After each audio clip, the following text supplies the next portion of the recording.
ಪ್ರತಿಯೊಂದಕ್ಕೂ ಮನುಷ್ಯ ನಾನು ಇದು ಕೊಟ್ಟರೆ ನನಗೇನು ಸಿಗುತ್ತೆ, ಇದು ಕೊಟ್ಟರೆ ಇದೇನಾಗತ್ತೆ, ಇದು ಕೊಟ್ಟರೆ ಅದೇ ಯೋಚನೆ ಮಾಡೋದೇ ಸ್ವಭಾವ.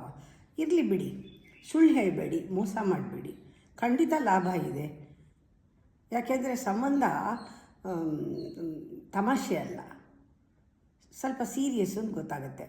ಸುಳ್ಳು ಮೋಸ ಮಾಡಲ್ಲ, ಅದೇ ಲಾಭ. ಏನಿದೆಯೋ ನಾವು ಹಾಗೆ ನೋಡಿ, ಲಾಭ ಏನು? ಭರವಸೆ ಬರುತ್ತೆ ನಮಗೆ. ಮಾತು ಕೊಡ್ತೀರಾ, ನಿಭಾಯಿಸಿ. ನಿಮ್ಮ ಮೇಲೆ ಒಂದು ಗೌರವ ಬರುತ್ತೆ. ಏನನ್ನಾದರೂ ಟ್ರಸ್ಟ್ ಮಾಡ್ತೀರಾ, ಯಾರನ್ನಾದರೂ, ನಿಮಗೆ ರೆಸ್ಪೆಕ್ಟ್ ಬರುತ್ತೆ, ವ್ಯಾಲ್ಯೂ ಸಿಗುತ್ತೆ. ಹೀಗೆ ನೀವು ಸೀದಾ ಸಾದಾ ಮಾತಾಡಿದ್ರೆ ನಿಮ್ಮಲ್ಲೇ ಒಂದು ಟ್ರಾನ್ಸ್ಪರೆನ್ಸಿ ಬರುತ್ತೆ. ಒಂದಕ್ಕೊಂದು ಸಿಕ್ಕೇ ಸಿಗುತ್ತೆ. ನಾವು ಹೀಗಿದ್ದರೆ ನಮ್ಗೆ ಇದು ಸಿಗುತ್ತೆ, ನಾವು ಹೀಗಿದ್ದರೆ ನಮ್ಗೆ ಇದು ಸಿಗುತ್ತೆ.